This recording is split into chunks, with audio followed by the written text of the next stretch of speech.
Ja, takk, president. Det har vært en målsetting å styrke satsingen på rehabiliteringsfeltet. Riksrevisjonen har i en ny rapport slått fast at det ikke har vært en målbar styrking av rehabiliteringsfeltet, samt at flere forhold bør forbedres. Høyre har sammen med Fremskrittspartiet, Kristelig Folkeparti og Venstre foreslått en nasjonal opptrappingsplan for habilitering og rehabilitering. Regjeringen og regjeringspartiene har ikke støttet dette. Vil statsråden grunnet Riksrevisjonens funn revurdere og støtte en slik opptrappingsplan? Statsråd Anne-Grete Strøm-Eriksen, vær så god. President, habilitering og rehabilitering er viktig for at mennesker som har sammensatte hjelpebehov skal oppnå best mulig funksjons- og mestringsevne, selvstendighet og deltakelse sosialt i samfunnet. Nasjonal strategi for habilitering og rehabilitering 2008-2011 er nylig avsluttet. I strategiperioden ble det satt i verk en rekke tiltak, og det har vært gitt midler til ulike prosjekt. Habilitering og rehabilitering er en prosess der flere aktører deltar, også aktører i andre sektorer enn helsesektoren. Habilitering og rehabilitering skjer både i kommunene og i spesialisthelsetjenesten. I spesialisthelsetjenesten ytes det slike tjenester i ulike sykehusavdelinger, i poliklinikker, gjennom ambulante team og ved lærings- og mestringssentre. De regionale helseforetakene har inngått avtaler med en rekke private opptrenings- og rehabiliteringsinstitusjoner, og i avtalene er det stilt krav til kvalitet.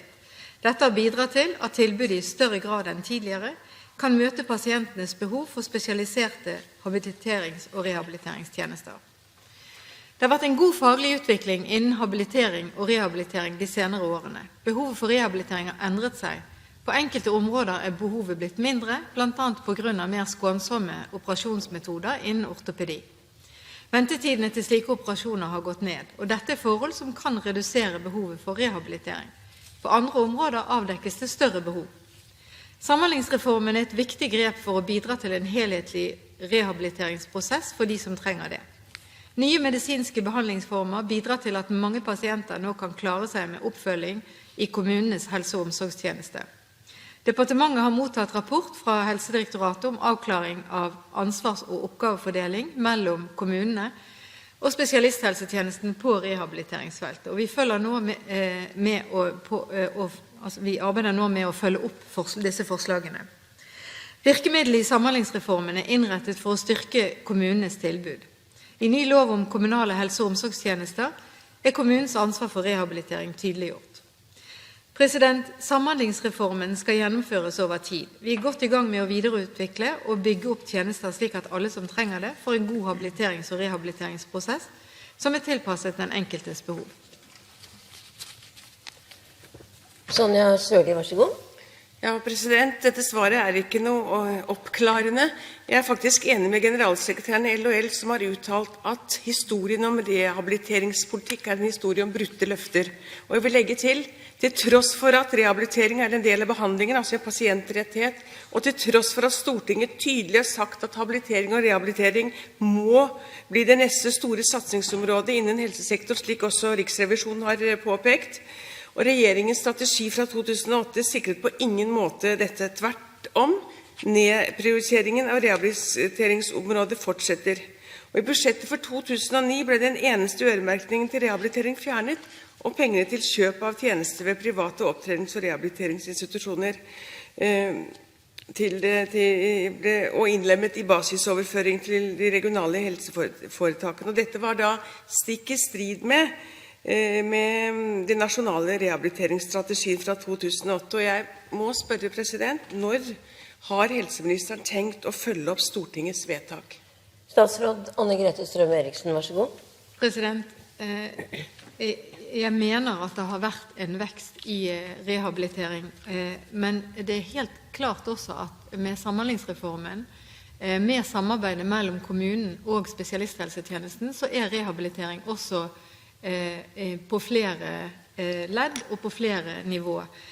Jeg kan bare vise til at for eksempel midler til tjenester i private opptrenings- og rehabiliteringsinstitusjoner, som jeg vet at representanten er veldig opptatt av, der har budsjettene økt fra 900, eller det som er brukt av penger, økt fra 995,8 millioner i 2005 til 1,5 milliard cirka i 2011.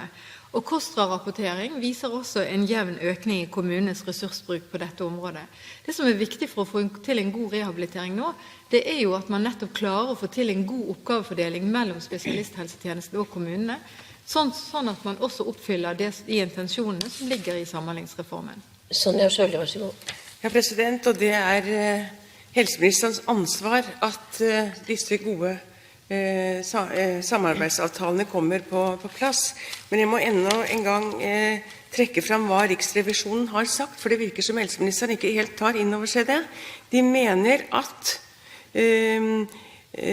disse indikatorene som går på ventetid, liggedøgn og så videre, viser at det ikke kan måles en styrking av rehabiliteringsfeltet i perioden fra 2005 til 2010 på nasjonalt nivå. Og de mener også at det er behov for å forbedre rapporteringssystemene som synliggjør kapasiteten for rehabilitering.